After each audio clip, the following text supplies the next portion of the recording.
How did Canada get its flag? The story of how Canada got its own flag is one of national identity, political debate, and a gradual shift away from a direct British influence, all wrapped up in a highly contentious process that came to a head in 1965. Until that point, Canada did not have an official national flag. Canadians had fought under the Red Ensign during both World War I and World War II, and many had grown attached to that symbol, which represented Canada's ties to the British Empire. To fully understand how the iconic red and white maple leaf flag came to be, it's important to explore the background, the debate, and the eventual decision. The Red Ensign and Canada's British roots. Before 1965, Canada's flag, at least in an unofficial capacity, was the Red Ensign.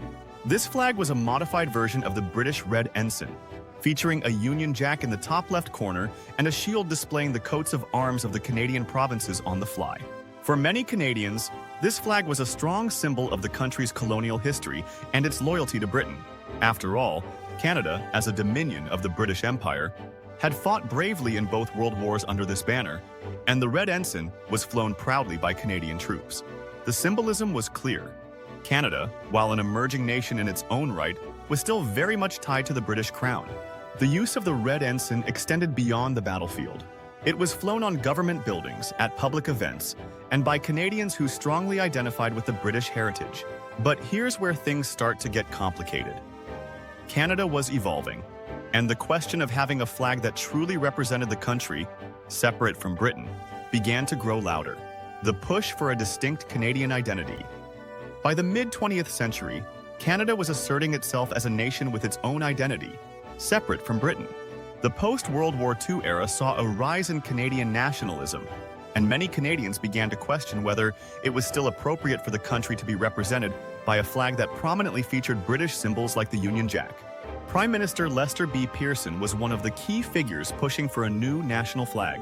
He believed that Canada needed a symbol that would unite all Canadians, regardless of their ethnic or cultural background.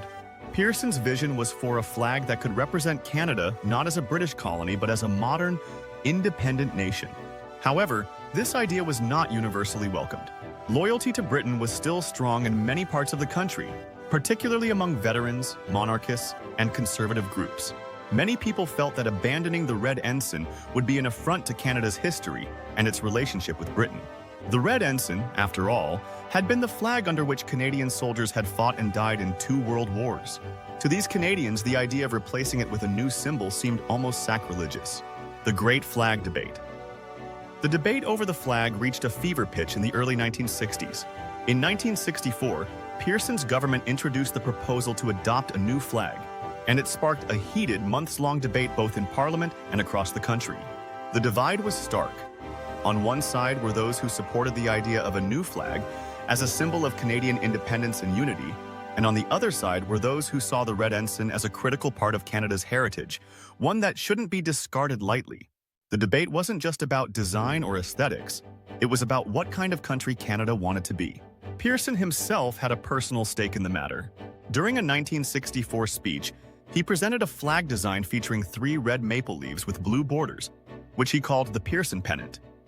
The design, however, was widely disliked, with critics mocking it and the opposition, led by conservative leader John Diefenbaker, fiercely resisting the change. Diefenbaker, a staunch monarchist, argued that the Red Ensign represented not only Canada's past, but its ongoing ties to Britain and the Commonwealth. He opposed Pearson's proposal on the grounds that it would sever those connections and diminish Canada's historical relationship with the UK.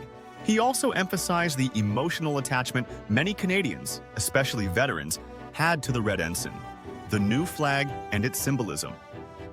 Despite the opposition, Pearson pushed forward. A special committee was struck to come up with a suitable design for a new Canadian flag. After reviewing thousands of submissions from the public, the committee eventually settled on a simple but powerful design: a red flag with a single stylized maple leaf in the center, flanked by 2 vertical red bars. The symbolism of the new flag was unmistakable. The maple leaf had long been a symbol of Canada, dating back to the 19th century, and it represented the country's natural beauty and strength. The red and white colors had been declared Canada's official colors by King George V in 1921. So the design retained a connection to Canada's British heritage while creating something distinctly Canadian. The final design of the new flag was approved by Parliament on December 15, 1964, and was officially raised for the first time on February 15, 1965, marking the day Canada finally had its own official national flag. The Red Ensign's legacy. While the Red Ensign was replaced, it didn't disappear from Canadian history or consciousness. It remains an important symbol for many Canadians, especially veterans and traditionalists, who view it as a connection to Canada's past and its role in the British Empire. The flag is still flown at certain historical events and can be seen at veterans' gatherings, especially on Remembrance Day. The Red Ensign's legacy also lives on in the design of provincial flags, like those of Manitoba and Ontario, which still incorporate elements of the Red Ensign as a nod to their British roots. It serves as a reminder of the era when Canada was more closely tied to Britain and highlights the country's evolving sense of national identity. The significance of February 15, 1965 marks a turning point in Canadian history. The adoption of the maple leaf flag represented more than just a change in national symbols.